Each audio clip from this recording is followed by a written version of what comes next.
Hello दोस्तों।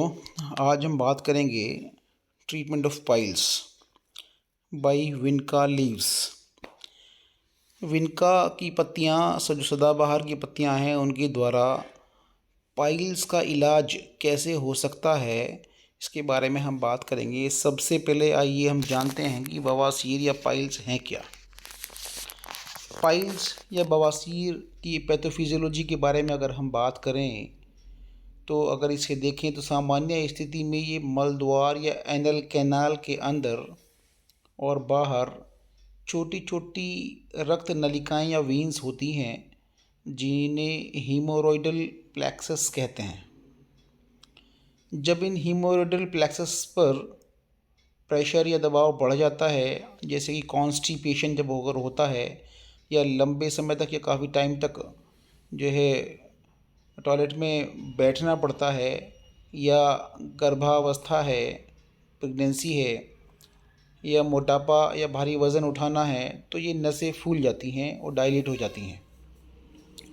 और इनके डायलेट होने की वजह से जो धीरे धीरे नसों की दीवारें जो कमज़ोर पड़ जाती हैं और आसपास के जो कनेक्टिव टिश्यूज़ वो हैं वो भी खिंच जाते हैं, और इसकी वजह से एक स्वेलिंग आ जाती है और गांठ जैसा उभार आ जाते हैं, और जिन्हें बवासीर या पाइल कहते हैं। अगर हम देखें तो ये दो टाइप की होती है, एक होता है इंटरनल पाइल्स और एक होता है एक्सटर्नल पाइल्स। इंटरनल पाइल की हम बात करें तो ये मल द्वार के अंदर होते हैं और इनमें ब्लीडिंग होता है लेकिन पेन नहीं होता, दर्द नहीं होता। जबकि एक्सटर्नल पाइल्स में ये गुदा के बाहर होते हैं और इनमें दर्द और सूजन आ जाती है। ये एक संक्षेप में एक छोटा सा जो है पाइल्स के बारे में है, और हम आमतौर से सभी जानते भी हैं इसके बारे में। तो ये पाइल्स है इसमें। अगर हम बात करें सदाबहार की, तो ये प्लांट तो आपने देखा ही होगा, आम तौर से ये आपको मिल जाता है जगह जगह पर। एक अपने आप भी एक ऐसे वीड भी हो जाता है। इसको हम कहते हैं कैथेरेंथस रोजियस, विनका रोजिया, या हिंदी में इसको सदाबहार कहा जाता है। और इस सदाबहार का जो इंग्लिश नेम है वो है विनका रोजिया और कैथेरेंथस रोजियस। विनका रोजिया अगर हम बात करें, विनका रोजिया, या इसको हम इस टाइप का आपने देखा होगा। ये फ्लावर एक फूल आम तौर से कहीं भी मिल जाता है, गमलों में भी अपने आप ही हो जाता है कई बार। तो इसको हम जो बोटेनिकल नेम है इसको हम बोलते हैं कैथेरेंथस, CATHARANTHUS, कैथेरेंथस रोजियस। और ये एक फैमिली होती है, एपोसाइनेसियस फैमिली का प्लांट है। तो ये प्लांट हमने देखा है, इस तरह के फ्लावर्स भी इसके होते हैं, ये अलग स्पीशीज़ है, और इस तरह के फ्लावर्स भी होते हैं। तो ये सारे सदाबहार की प्लांट है, फ्लावर्स हैं। और हम इसे देखें तो विनका या कैथेरेंथस रोजियस, ये विनका या कैथेरेंथस रोजियस का जो उपयोग है, वैसे हम अगर जनरली इसको देखें तो इसका जो वेल नॉन यूज़ है, जो बहुत कॉमनली इसको मेडिसिन में यूज़ किया जाता है, ये एंटी कैंसर है। और इसके अंदर एक कुछ कंपाउंड्स होते हैं, विनक्रिस्टीन और विनब्लास्टीन, जो कि एंटी कैंसर कंपाउंड है। और ये हॉजकिन डिजीज़, चिल्ड्रन में ल्यूकीमिया एक बीमारी होती है, कैंसर होता है ब्लड कैंसर टाइप का, उसमें भी इसको यूज़ किया जाता है। जबकि इसका और भी यूज़ एंटी डायबिटिक भी है, एंटी कैंसर तो है ही, तो और भी काफ़ी सारे इसके यूजेस हैं। लेकिन आम तौर से फोक मेडिसिन में या आयुर्वेदा में या किसी जो ट्रेडिशनल मेडिसिन में इसका उपयोग बवासीर में भी किया जाता है।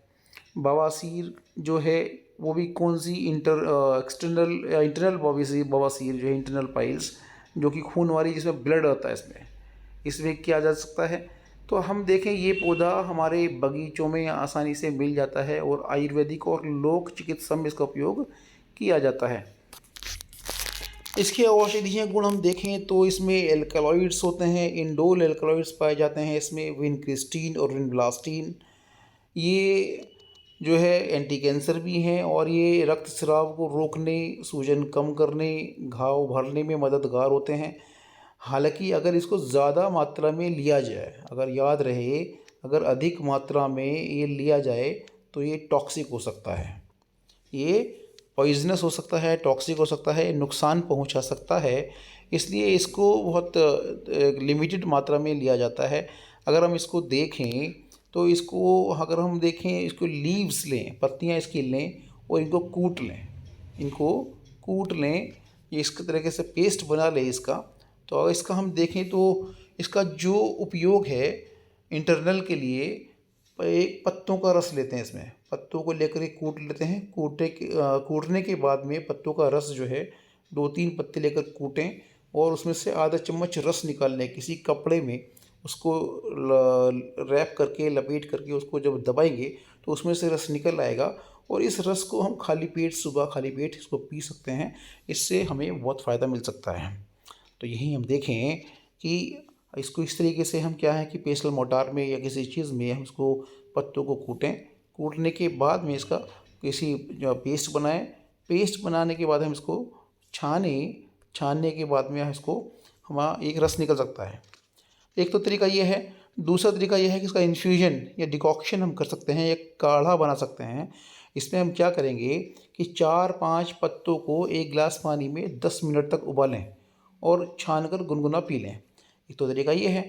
या दूसरा तरीका ये है कि 4-5 पत्ते लें, पत्तों को एक छोटे छोटे पीस में इसको मैश कर लें, मसल लें और उसके बाद पानी में उबालें, फिर उसको छान लें और छानने के बाद में इसका गुनगुना पानी इसको पी लें। तो पीने के बाद में हमें इसका बड़ा फ़ायदा इसमें बायोफाइल्स में मिलता है। जो एक्सटर्नली जो पाइल्स होते हैं उसमें भी इसका यूज़ किया जा सकता है। इसमें पत्तों का लेप यूज़ किया जा सकता है।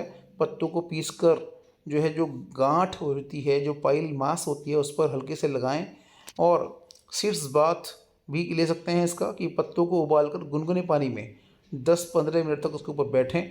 इससे दर्द, जलन, खून बहना ये कम हो सकता है। देन वो हम क्या खाएं क्या ना खाएं जिससे कि पाइल्स में फ़ायदा हो। तो एक तो हरी सब्जियां, फल, पपीता, अमरूद, केला, ईसबगोल, दही और छाछ, इन सबको हम इसमें लेना चाहिए, खाना चाहिए। और किससे हमें बचना है, किससे हमें बचना है? मिर्च मसाले, तेलीय भोजन, कोई जो है तला भुना कोई भी चीज़, शराब, अल्कोहल, धूम्रपान, कोई स्मोकिंग वगैरह, ये चीज़ें हम बिल्कुल ना लें। तो अगर आपको पाइल से बचना है तो यहाँ हम देखें कि जो जीवन शैली है, जो लाइफ स्टाइल है, उसके लिए हम क्या करें, इसमें रोज़ाना टहलें और कब्ज़ ना होने दें, कॉन्स्टिपेशन ना हो। कॉन्स्टिपेशन अगर होगा तो पाइल्स की प्रॉब्लम बढ़ जाएगी। और मल त्याग के टाइम टॉयलेट में जब जाएं तो उस टाइम ज़ोर ना लगाएं। बहुत ईजीली एक कॉन्स्टिपेशन ना हो, जो ईजीली स्मूथली आपका जो टॉयलेट आए, तो उस तरीके से हमें इसकी कोशिश करनी चाहिए। तो ये है जो है इसका यूज़ जो है।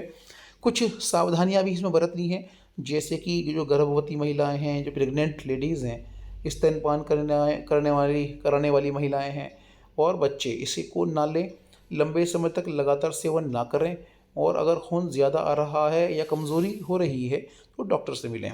ये मैंने बताया आपको, ये एक फोक मेडिसिन है, एक ट्रेडिशनल मेडिसिन है, आयुर्वेदिक टाइप की मेडिसिन है। इसको हम इस तरीके से यूज़ कर सकते हैं, लेकिन अगर कंडीशन ज़्यादा ख़राब है तो डॉक्टर से हमें सलाह लेनी चाहिए। तो ये सब बवासीर के बारे में है कि जो विनका रोज़िया है या सदाबहार है, इसका किस तरीके से यूज़ किया जाता है बवासीर के में फ़ायदे के लिए। इसको आप देख सकते हैं, इसको देखें और इसको कर सकते हैं। और इसके लिए जो है इसको आप देख लें। धन्यवाद।